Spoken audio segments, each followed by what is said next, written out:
Shri Ramana భాషణములు. Doctor రాధాకమల్ Mukherjee సుప్రసిద్ధ professor. ప్రశాంత దృష్టి గల చక్కని మధ్య వయస్కుడు. ఆయన యోగము లేక ధ్యానమును అభ్యసించి కొన్ని అతీతమైన అనుభవాలను పొంది వాటి రహస్యాన్ని విడమరచి చెప్పవలెనని భగవాన్ని కోరాడు. ఆయన ఒక గ్రంథాన్ని కూడా వ్రాసి ఉన్నాడు. దానిని లండన్లోని లాంగ్మన్ గ్రీన్ కంపెనీ వారు ప్రచురించారు. ఆత్మానుభవాన్ని పొందడం కష్టమని భావించి ఆయన భగవాన్ని సాయం కోరాడు. ఆయన ప్రశ్న ఇది: ఉపనిషత్తులు తెలిపిన ధ్యాన పద్ధతి ఇప్పుడు కనుమరుగయ్యింది. బెంగాల్లోని ఒక యోగివర్యులు నాకు దానిని నేర్పారు. చాలా సంవత్సరాలు శ్రమించి అభ్యసించగా నాకు కొన్ని అనుభవాలు కలుగుతున్నాయి.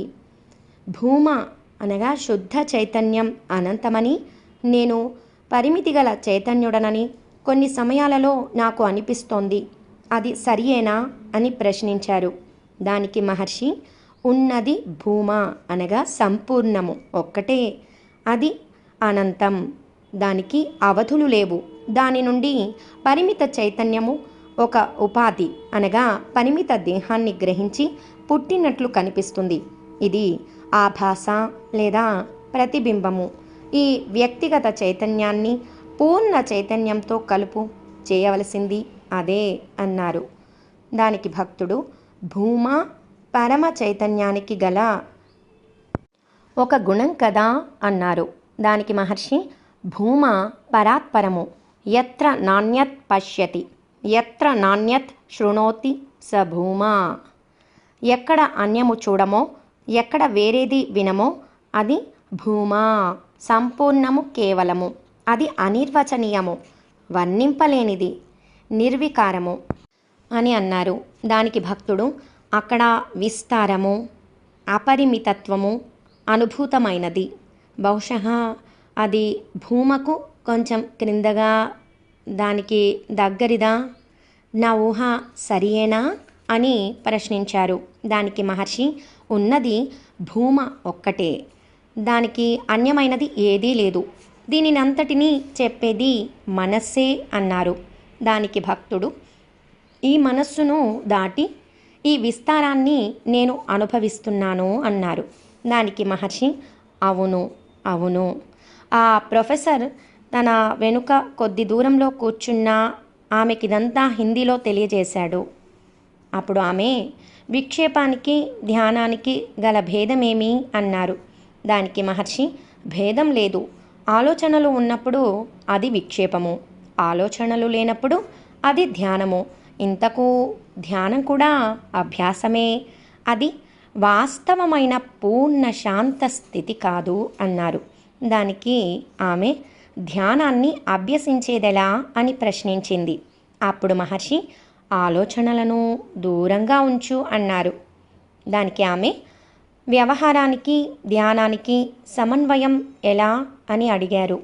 అప్పుడు మహర్షి, కర్మలను చేసేవాడు ఎవరు? కర్మ చేసేవాడు ఈ ప్రశ్న అడగాలి. నీవెప్పుడూ ఆత్మవే, మనస్సు కాదు. ఈ ప్రశ్నలను గుప్పించేదంతా మనస్సే. ఎప్పుడే పని జరిగినా అది ఆత్మ సమక్షంలోనే జరుగుతుంది. ఆత్మానుభూతికి పని అడ్డురాదు. కర్త స్వరూపాన్ని సరిగ్గా గ్రహించనందువల్లనే కలతకు కారణం. స్వరూపం గురించిన ఈ మిథ్యా తాదాత్మ్యము వదిలించుకో అన్నారు.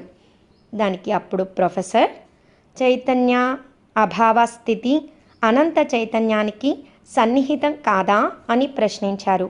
దానికి మహర్షి, చైతన్యం ఒక్కటే ఉన్నది, వేరేదీ లేదు అన్నారు. దానికి భక్తుడు, శ్రీ భగవాన్ మౌనమే ఒక అపార శక్తి, అది మాకెంతో శాంతిని చేకూరుస్తోంది అన్నారు. దానికి మహర్షి, మౌనము నిరంతర సంభాషణము.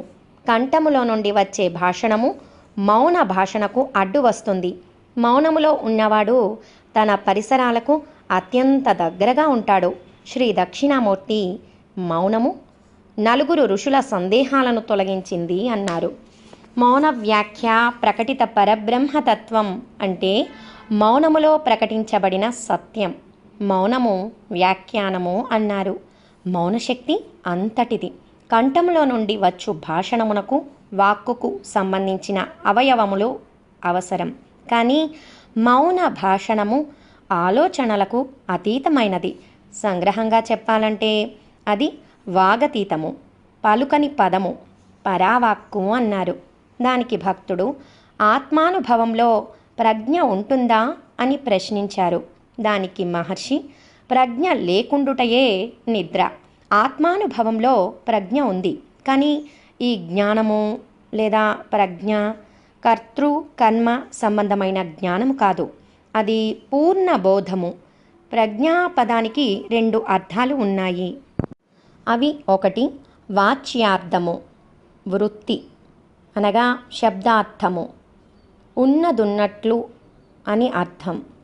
2 లక్ష్యార్థము, జ్ఞానము అనగా ఆత్మ, స్వరూపము అనగా గౌణమైన అని అర్థం. దానికి భక్తుడు వృత్తి నుండి కదా ఎవరైనా జ్ఞానాన్ని గుర్తించేది అన్నారు. దానికి మహర్షి అవును నిజమే, కానీ వ్యక్తి వృత్తిని జ్ఞానమని భ్రమపడతాడు. వృత్తి మనస్సు యొక్క రీతి. నీవు మనస్సువు కావు, నీవు దానికి అతీతుడవు అని అన్నారు. అప్పుడు ఆమె ఒక్కొక్క మాటు బ్రహ్మాకార వృత్తిలో ఉండిపోవాలనే కోరిక అతి తీవ్రంగా కలుగుతుంది అంది.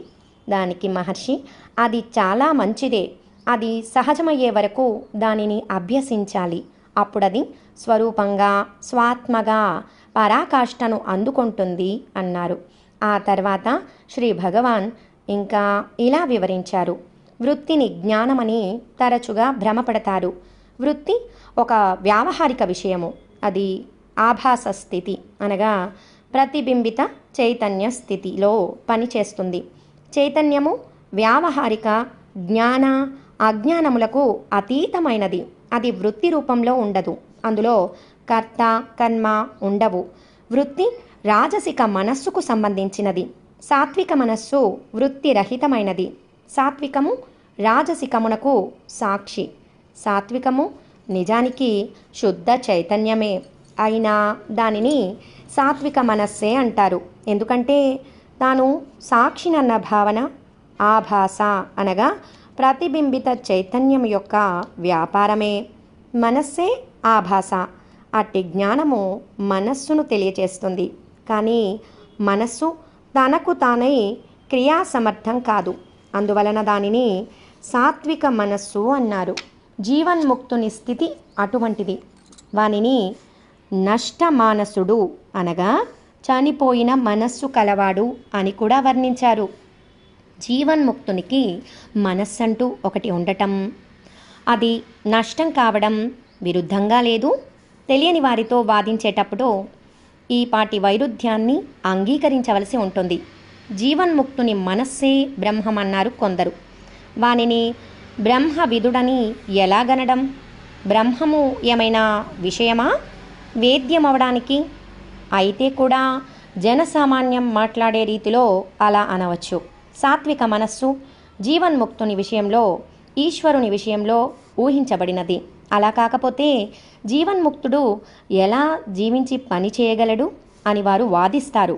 ఈ వాదనకు సమ్మతిగా సాత్విక మనస్సు ఒప్పుకోవలసి ఉంటుంది. నిజానికి సాత్విక మనస్సు పరమాత్మయే. చూడబడు విషయము చూచు సాక్షి చివరకు ఐక్యం కాగా శుద్ధ చైతన్యం మాత్రమే పరమాత్మగా వెలుగుతుంది.